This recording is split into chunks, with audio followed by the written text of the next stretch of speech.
case, some JavaScript. The web browser is then going to load that HTML into the DOM, and then once loaded, we can execute the JavaScript that was sent over to interact with the DOM.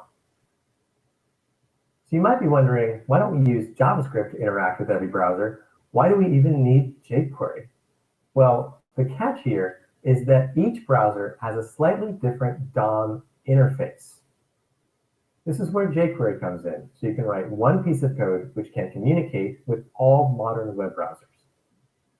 In order to access the DOM using jQuery, we'll put some code inside of this jQuery function you see here.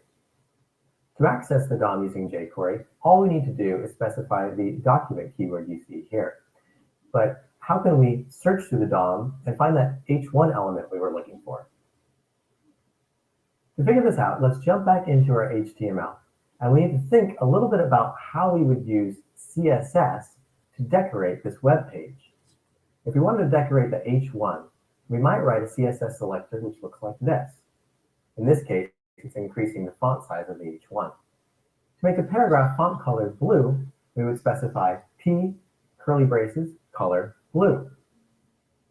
We use these same CSS selectors to find elements from inside the DOM. So if we wanted to find the h1, we could simply specify jQuery h1.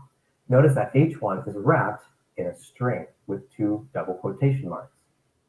To find the paragraph in the DOM, we could simply write jQuery p. There's a shorter way we can write this code. Instead of specifying jQuery, we can simply use the $. It's going to mean the same thing. So now we know how to find the h1 using that $h1, but how do we modify that element? So remember, this is our DOM representation of this HTML. To find the h1, as we saw a minute ago, we simply write $h1, and that returns the h1 element.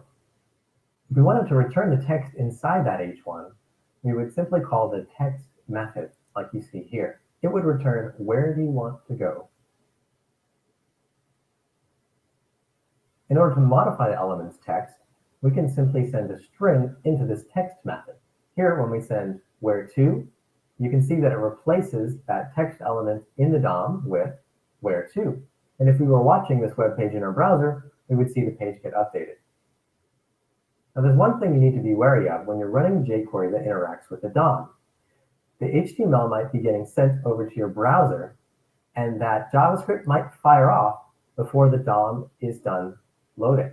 In this case, the DOM hadn't finished loading yet, and so when it went to change the text on the h1, it didn't work. So we need to make sure the DOM is finished loading before we try to interact with any HTML on the page. It turns out that when the DOM is finished loading, it triggers an event. It says, I'm ready. So we need to be listening for that signal, and we only want our jQuery code to run once that DOM ready event has been triggered. The code looks something like this. We write jQuery document, ready, and then we have a function. And anything inside of that function is only going to get run once the document is ready. So our completed code, where we're fetching the h1 and then changing the text element, is going to look something like this. We're waiting until the document is ready, and then we're fetching the h1 and then changing the text node. Before we get into the challenges, let's take a quick tour of the challenge interface. Over on the left side of the screen is our table of contents. You need to grab all the slides for the course interacting with using jQuery, and below that, the HTML source of the page. Notice this HTML has a lock next to it, meaning that you're not going to be able to edit it. At the bottom of the page, you'll see our JavaScript console. This is where you'll want to start coding, and in the first few challenges, you'll practice using selectors. Notice how when I type div, the div HTML is highlighted in the source. Similarly, if I type p to select the paragraph, I can visualize it. Let's go ahead and solve this challenge by typing in the right answer in the console and hitting enter or return. Awesome. Now we can continue on to the next challenge by clicking the continue button or hitting alt return or option return. Here's an example of a challenge later in the course which doesn't use the console, and instead we need to write a couple lines of jQuery on the editor which is no longer locked. To submit the code, we just hit the submit button on the bottom right. On these challenges, you'll probably want to make sure you go split screen.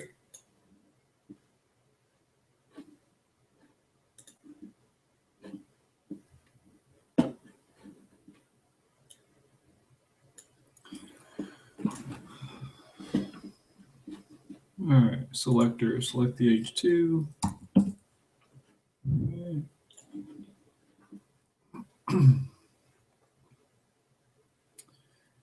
Containing price, so the span.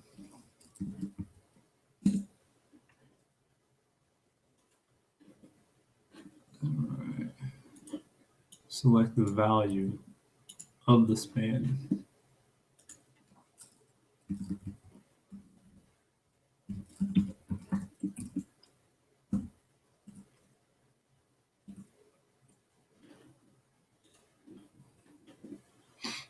Change it to 100.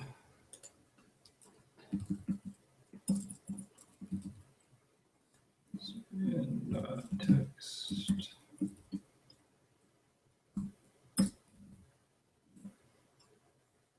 $100.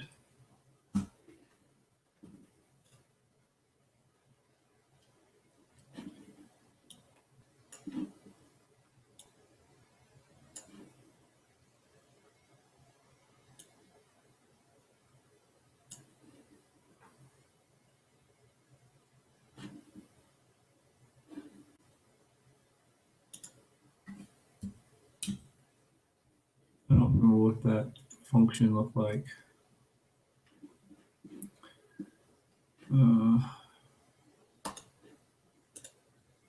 There it is. Document ready.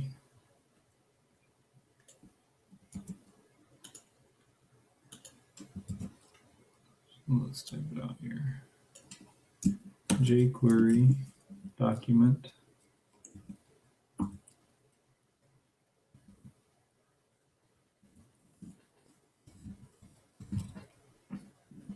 Ready.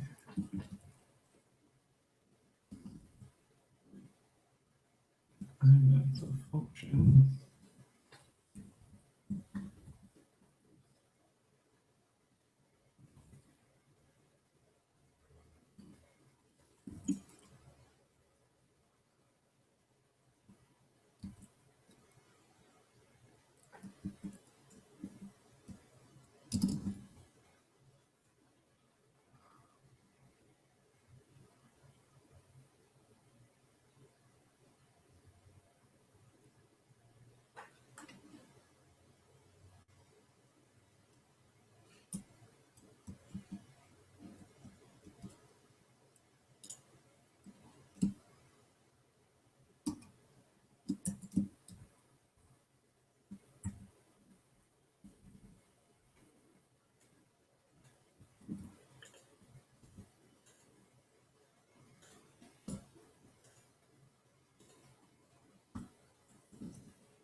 Cool. Good job. So you've written some of your first jQuery. Now you might be wondering, how do I get jQuery onto my web pages? Well, first step is to go to the jQuery.com webpage, download jQuery. You can load it into your HTML page using the script head you see here. And in order to start using it, you're probably going to want to create another file, maybe called application.js, include that inside your HTML, and then inside your application.js, meaning JavaScript, you can start writing your jQuery right there. In this section, meaning you can load it into your HTML page using the script head you see here. Then in order to start using it, you're probably going to want to create another file, maybe called application.js, include that inside your HTML, and then inside your application.js, meaning JavaScript, you can start writing your jQuery right there. In this section, let's look at a few more ways we can find elements in the DOM.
So here's some new HTML. You can see it has a UL or unordered list of different travel destinations. How might we change the text of every LI on this web page? Well, first we need to find all of them, and then we need to modify their text. Let's take a look at the DOM on this web page. First, let's figure out what the DOM looks like. So there's our tree. To select all these LIs, we don't need 3 lines of code. We just need 1. We just specify LI, just like that, and it returns a jQuery object of all of the LIs. If we want to change the text nodes all to Orlando, we simply send in the string Orlando. There we go. If we're building a big web page, it's not unheard of to have many different LIs inside many different lists and many different paragraphs, but we might not want to select all of them all of the time. So how do we fix that? Well, we can use many different CSS selectors to select particular parts of the DOM. So just like we were able to select P to select all of the paragraphs, in CSS, if we wanted to style an element with the ID of container, in jQuery, we just specify #container. In CSS, to style an element with the class of articles, we just use .articles. And in the same way in jQuery, to fetch all of the elements with the class of articles, we simply put .articles. So let's jump back into our HTML and figure out how we might select that unordered list with the ID of destination. Let's find it using the ID. All we have to do in this case is specify #destination, and that will select the element that has that ID. Notice here one of our LIs now has a promo class. How might we select just that class using the proper selector? In this case, we would just specify .promo, and that would select all the list elements that have the class of promo. In this case, there's just 1. Why don't you try your hand at using some specific selectors, and I'll see you in level 2.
Damn it.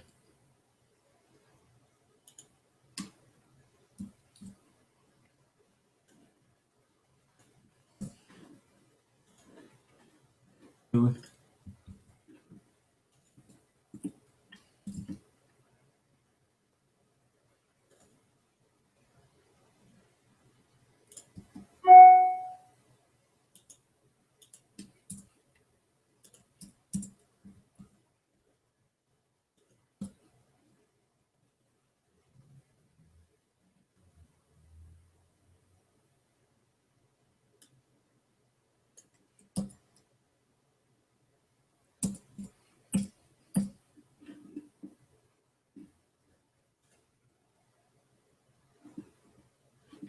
Okay, spaces.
jQuery will help you build Really? with versatility. I'm Greg Pollock, and you're watching Try jQuery, and this is level 2, where we're going to be searching through the DOM using more CSS selectors. All right, we'll pick that up tomorrow.